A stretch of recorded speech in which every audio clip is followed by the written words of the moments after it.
Alhamdulillahirabbil alamin. Saya ucapkan Waalaikumsalam warahmatullahi wabarakatuh bagi sahabat-sahabat yang bisa menghadiri atau yang menyimak kajian-kajian ini tadi. Bila ada pertanyaan silakan. Nanti saya akhiri tepat pukul 7. Jadi sisa waktu 30 menit ini kita gunakan untuk tanya jawab tentang tema tadi. Allah bertempat pada setiap diri manusia dan setiap segala sesuatu, karena segala sesuatu sudah di dalam pembendaraan Allah itu sendiri, sudah di dalam kekuasaan Allah itu sendiri. Alhamdulillahirabbil alamin. Ada pertanyaan mau nanya, kalau ada bunuh diri apa gentayangan dan terlahir kembali. Kalau kita bunuh diri secara kemanusiaan, secara sudut pandang kemanusiaan, pasti terhukumi mati kafir atau mati di dalam kesesatan karena bunuh diri. Itu pandangan sudut manusia memandang, karena manusia selagi masih ada manusianya masih terkena dengan hukum-hukum manusia.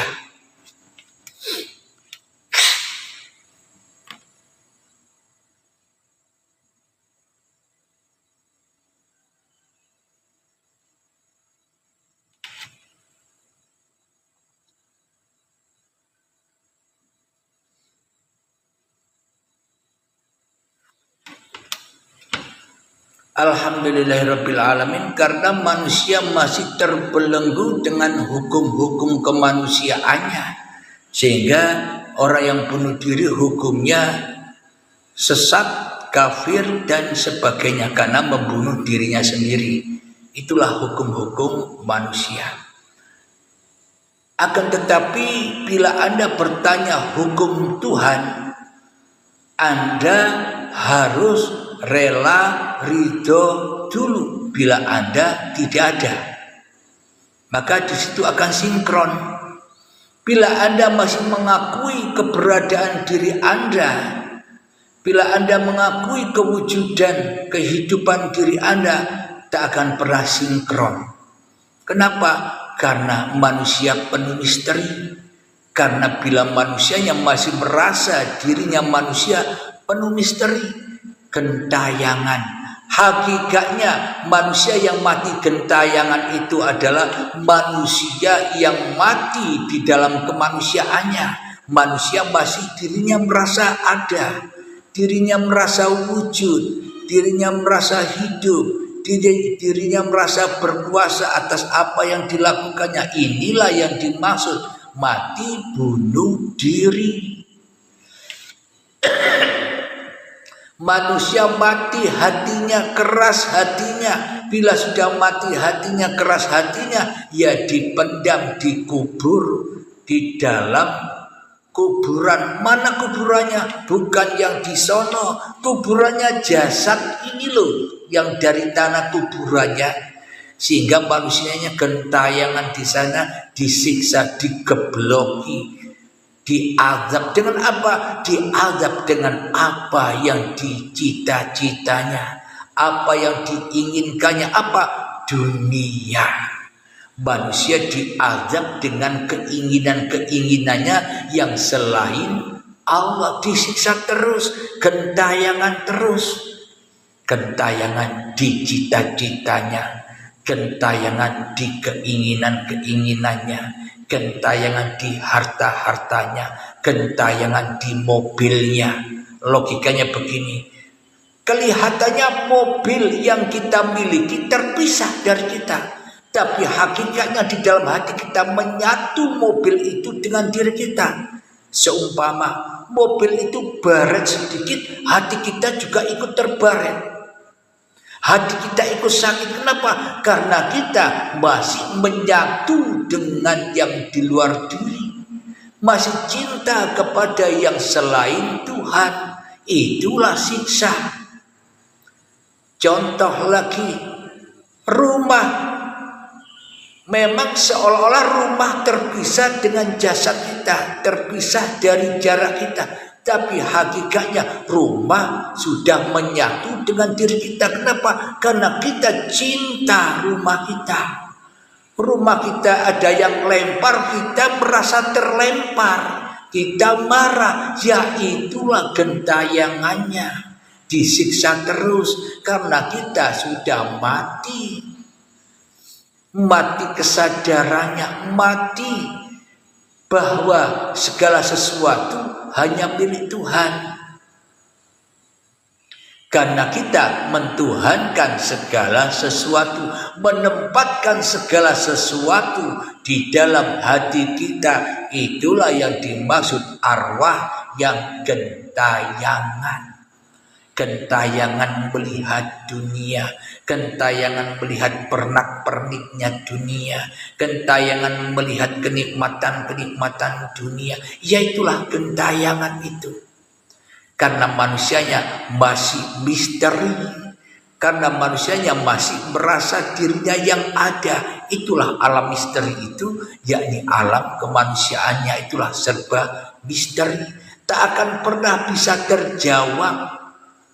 Manusia tidak mengenal dirinya, bagaimana bisa manusia menjawab manusia itu sendiri?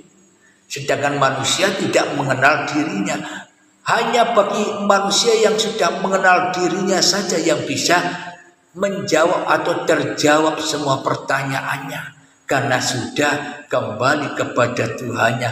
Ialah ternyata yang ada hanyalah alam kenyataan, bukan alam hayalan atau alam misteri. Semoga bisa dipahami ya Kang Mas ya jawabannya. Kita sama-sama belajar di sini. Masih ada waktu 20 menit lagi atau 8 menit lagi. Silakan bila ada yang mau bertanya. Sama-sama Kang Mas.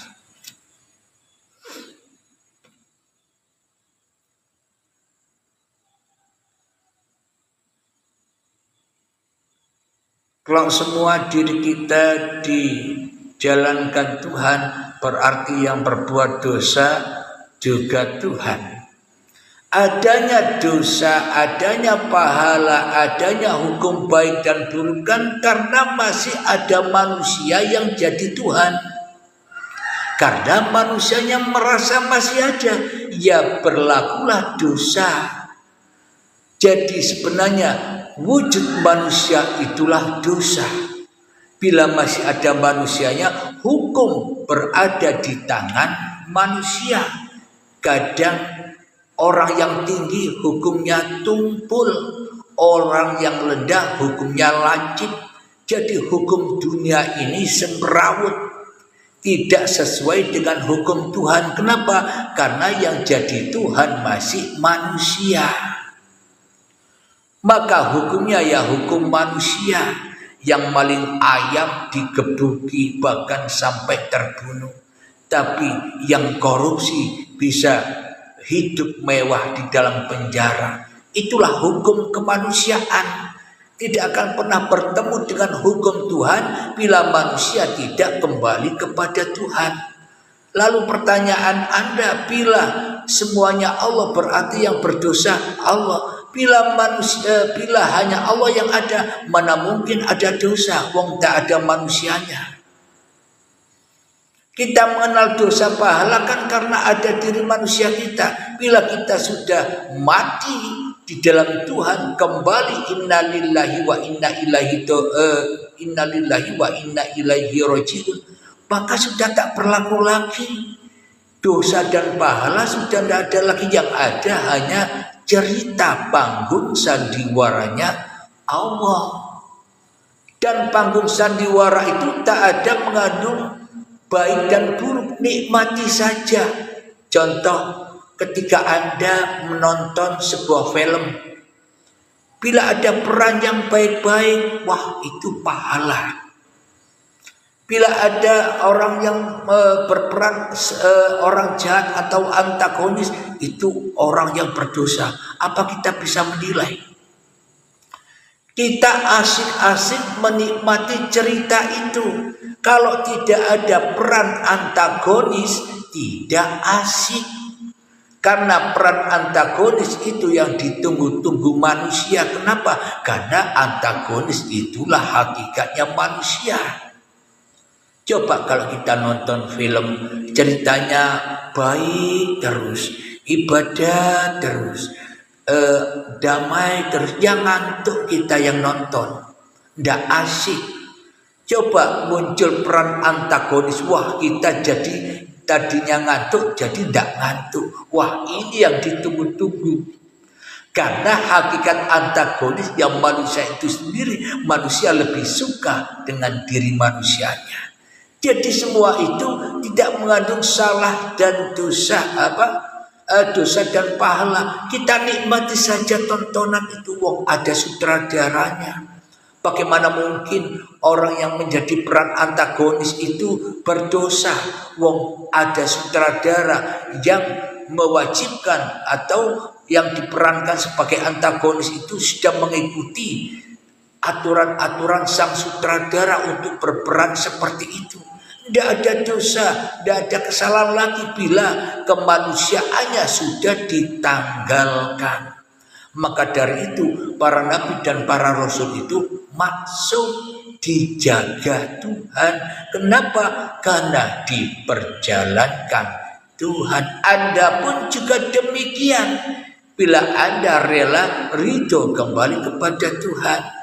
Bila kita tidak rela dan ridho kembali kepada Tuhan, kita akan dikembalikan kepada hawa nafsu kita sendiri dan bingung melihat carut marutnya kehidupan ini. Serba bingung, tidak ada kedamaiannya. Kenapa? Karena kita yang merasa mengatur dunia kita. Semoga bisa dipahami ya. Assalamualaikum warahmatullahi wabarakatuh.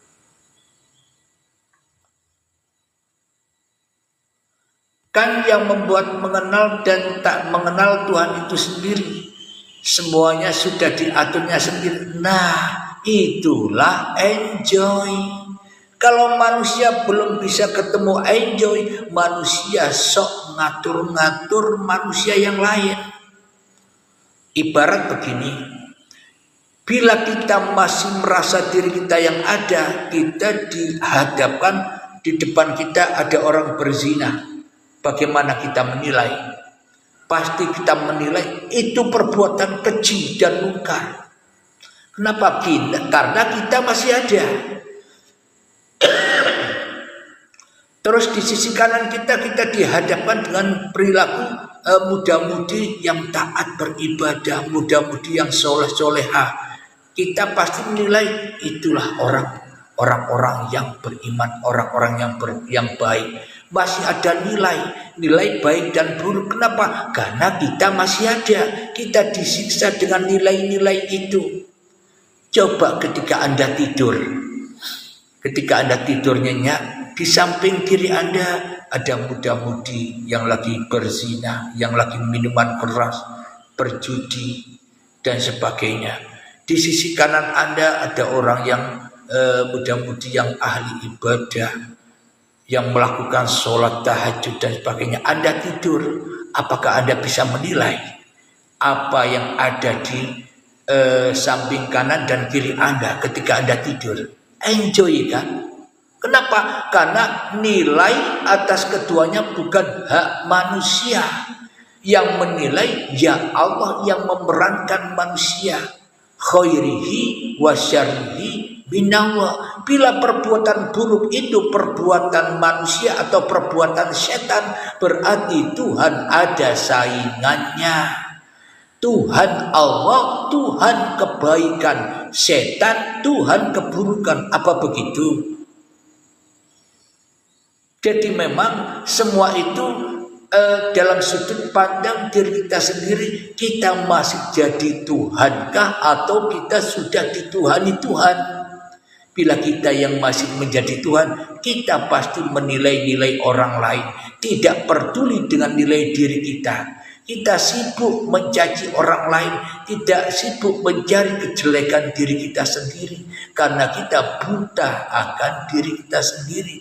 Man kana fi hadhihi a'ma fa huwa fil akhirati a'ma wa adhallu sabila.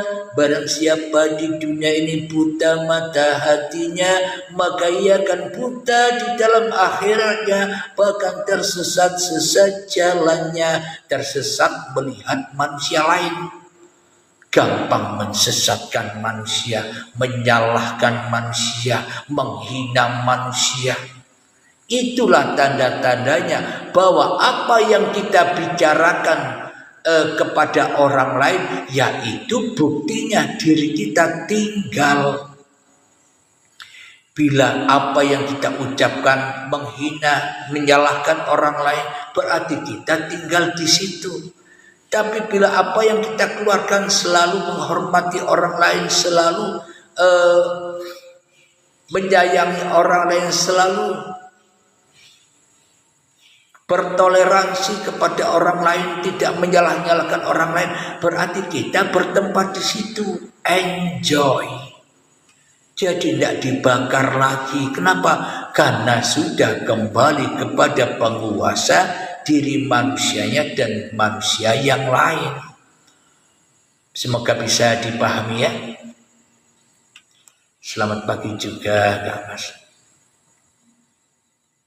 Kita sama-sama belajar di sini. Waktu tinggal 9 menit. Bila ada yang masih mau bertanya silakan. Kopinya diunjuk dulu.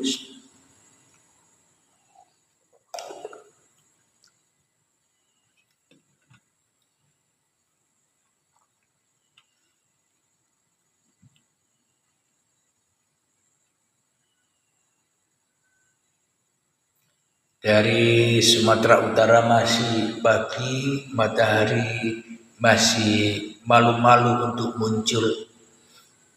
Mungkin di tempat Anda atau di Jawa mataharinya sudah terang.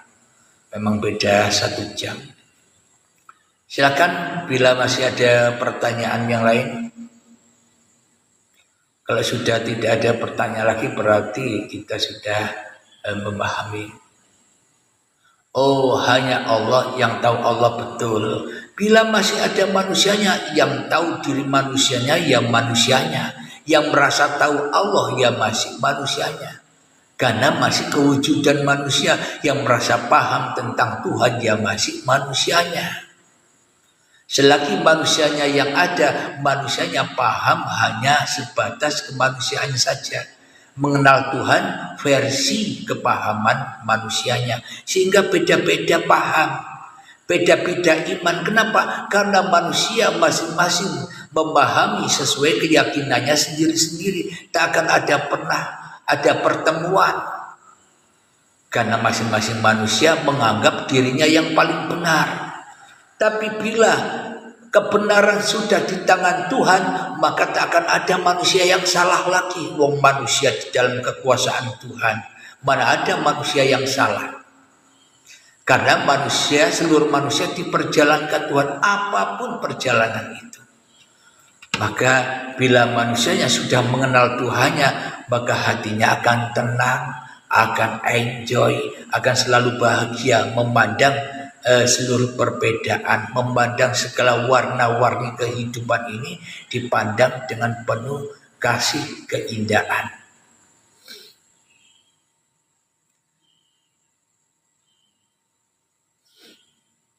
Silakan bila ada yang bertanya lagi.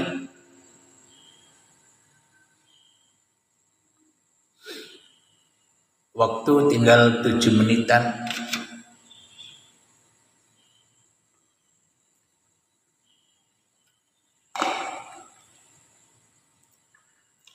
Yang terpenting kita jangan pandang orang lain, jangan menilai orang lain. Wong diri kita saja belum benar kok mau menilai orang lain. Jadi itulah makna dari kaji diri itu. Selami dirimu sendiri, selamatkan dirimu sendiri, maka kau akan tahu seluruh manusia. Diri kita sendiri saja tidak terselamatkan, pasti memandang orang lain sama dengan apa yang tidak terselamatkan pada diri kita. Karena diri kita tercela, pasti memandang celah-celah orang lain. Karena diri kita tersesat, maka kita pandai mensesat-sesatkan orang lain. Karena diri kita terhina, maka pandai menghina-hinakan orang lain. Karena kita tidak mengkaji diri kita sendiri. Kajilah dirimu, maka alam semesta akan selamat dari pandangan. Alam semesta akan selamat dari apa yang kita pahami. Kenapa? Karena alam semesta di dalam genggaman atau perbendaharaan Tuhan itu sendiri, dalam kekuasaan Tuhan.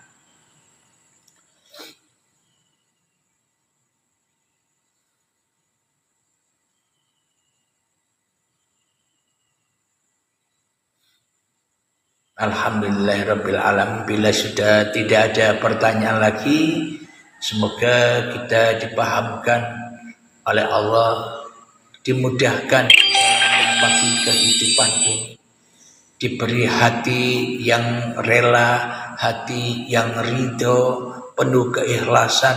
Apapun yang diperankan untuk kita kembalikan di dalam kekuasaan Tuhan. Bila kita selalu memandang diri kita sendiri, maka kita tak mudah memandang atau menilai orang lain. Karena apapun penilaian kita terhadap orang lain, sesungguhnya itulah nilai kita sendiri. Bila kita menilai orang lain buruk, hakikatnya diri kita yang buruk, bukan orang lain. Bila kita suka merendahkan orang lain, hakikatnya diri kita yang rendah, bukan orang lain. Apa yang kita keluarkan bersumber dari hati. Bila keluarnya buruk, itulah buruknya hati. Bila keluarnya baik, itulah baiknya hati. Itu yang harus kita pahami, sahabat-sahabatku, agar kita tidak terkecoh memandang yang di luar sana. Sebenarnya yang di luar itu tidak ada, yang ada yang di dalam. Logikanya, bila kita tak ada, maka orang lain takkan pernah ada. Adanya orang lain karena keberadaan diri kita. Sebenarnya apa yang kita nilaikan kepada orang lain, semua tergantung nilai masing-masing diri manusia. Bila nilai kita buruk kepada manusia, berarti hakikatnya diri kita lah yang buruk. Bila kita menilai manusia baik, berarti apa yang keluar dari hati ini adalah kebaikan, berarti hatinya baik. Jadi nilailah diri kita sendiri, hisaplah diri kita sendiri, agar kita tidak tersesat menghisap, menilai-nilai orang lain yang bisa menyiksa hati kita sendiri. Kok senang disiksa? Kok senang disiksa dengan perbuatan orang lain? Kok senang disiksa dengan cerita-cerita orang lain? Kenapa? Karena kita masih di dalam neraka, di dalam api neraka, tidak bisa memadamkan api yang ada di dalam dada. Karena sesungguhnya kita belum bertuhan, ya tersesat terus pandangan kita. Bila kita sudah bertuhan, maka pandangannya kasih dan sayang, tidak menilai-nilai lagi manusia.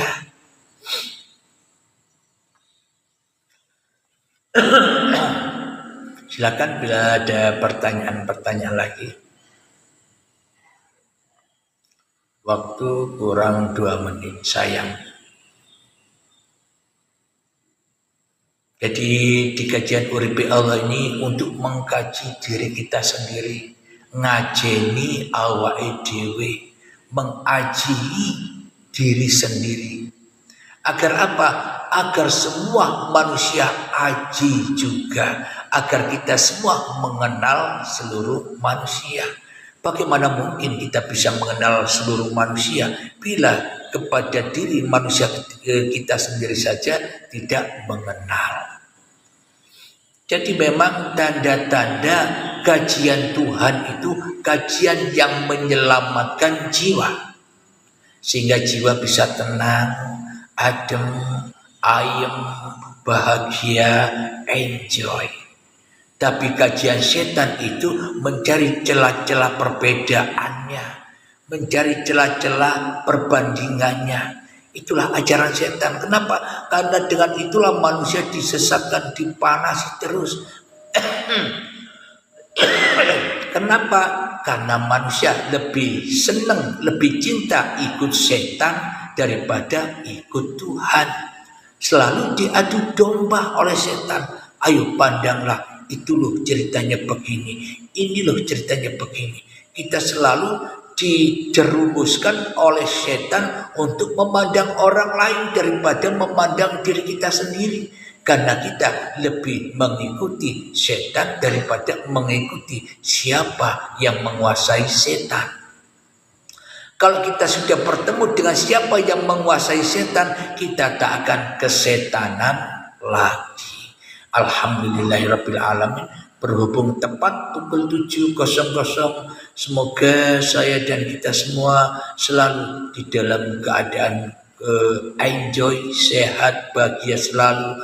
Karena yang membuat kita hidup senang, hidup bahagia bila hati kita sudah tak ada cacat lagi, tidak mencacat-cacati manusia yang lain. Itulah yang membuat hati kita bahagia, panjang umur, sehat, melimpah rezekinya.